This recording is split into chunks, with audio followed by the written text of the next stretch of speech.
So, Nancy, speaking of competition, what's up on this issue of Competition Today? Well, today we'll look at the key competitors that face off against the 1989 LTD Crown Victoria, Escort, Festiva, Tempo, and coming up in just a moment, America's best-selling midsize automobile, Taurus. And we'll do that right after this question. How many Ford Taurus units have been sold since its introduction on December 26, 1985?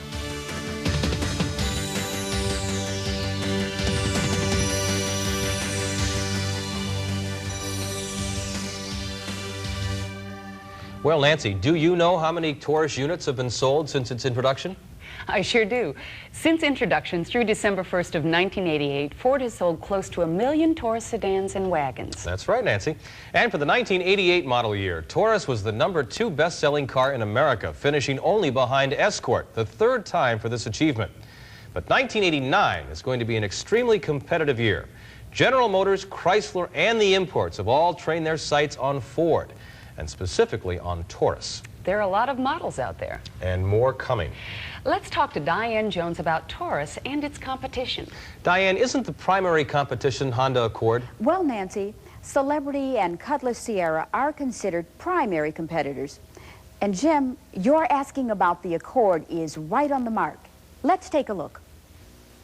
Honda Accord is a strong competitor to the Taurus. In fact, it came within just over 5,000 units of outselling Taurus during the '88 model year. Now, make no mistake, Honda builds a good automobile, and the Accord is a strong example. This is Honda's 1989 Accord LX sedan. The LX sedan is the best-selling Accord model. It uses an inline 4-cylinder single overhead cam engine with a 2-barrel carburetor. It puts out 98 horsepower at 5,500 RPM and 109 foot-pounds of torque. The carburetor may be somewhat old-fashioned technology, but the engine's smooth and responsive. And that's a good thing, since it's also the only available engine on the LX. Taurus GL, as most of you know, offers 3 engine choices: the standard 2.5-liter, the optional 3.8-liter, and the optional 3-liter V6, like we have here. Now, the 3-liter puts out 140 horsepower.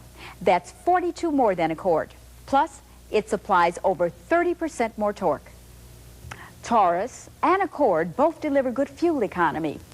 The Accord's estimated EPA ratings are 23 miles per gallon city and 30 highway when equipped with the automatic overdrive transaxle. The Taurus GL, however, delivers comparable mileage when equipped with the 3-liter engine and with the automatic overdrive transaxle. Now, how a car looks, of course, is subjective, but I think it's fair to say that the Taurus shape is much more distinctive on the road. The Accord has a substantial edge and turning diameter. Its wheelbase is almost 4 inches shorter than the Taurus and 3 inches narrower. But the extra Taurus width and the split bench seating permits comfortable seating for 6. Accord seats only 5. And talking about seating, Taurus has real advantages in interior room, more headroom, shoulder room, and leg room. In fact, Taurus has a full 11 cubic feet of passenger room volume more than Accord. Now, that's this much room that'll really be appreciated by American buyers, like the 5 extra inches of rear leg room. Now, the Accord's trunk is nicely finished, as is the GL's. But the Accord doesn't have the standard cargo net, or the 2 covered storage compartments, or the space. In fact, the Taurus trunk is a full 3 cubic feet larger in cargo volume. Now, Jim and Nancy, that's quite a difference, isn't it? Diane, I know they're both good cars, but I'm amazed at how much more room and cargo space the Taurus has.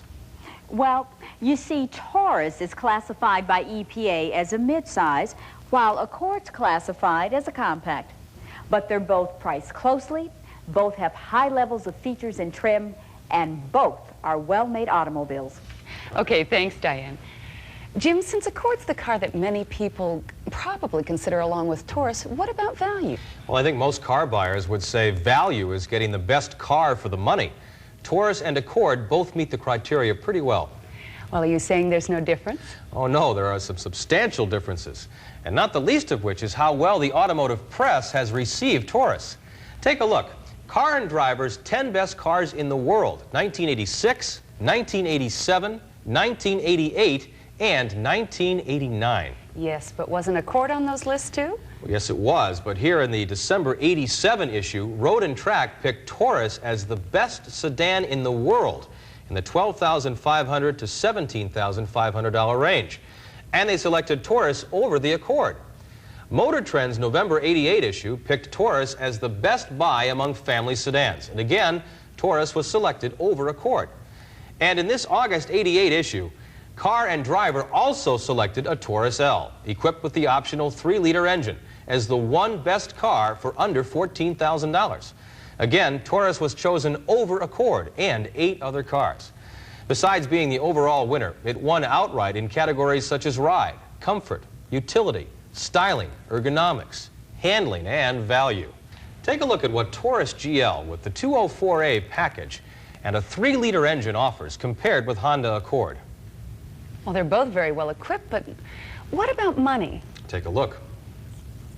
They're about the same cost. Accord is smaller in size and power, and remember, the GL with the 204A PEP includes a 6-way power driver's seat. You can't get that on Accord, even as an option. And Nancy, Honda doesn't even offer an Accord wagon. Well, is there a warranty advantage? Accord's has a 3-year, 36,000-mile basic warranty on virtually the entire car. Taurus has the 6-year, 60,000-mile powertrain and the 100,000 corrosion warranty. Both are excellent limited warranties. But clearly, Taurus offers the longer powertrain protection. All right, but what about resale? I know that's something that Honda salespeople stress. Well, you might be interested in knowing that Taurus has held its resale value almost as well as Accord. The difference is only $275. These figures are based on base MSRPs and could differ based on equipment options and packages selected. And that brings us to our next competition today question. After that, we'll have a look at Ford's big car for 1989.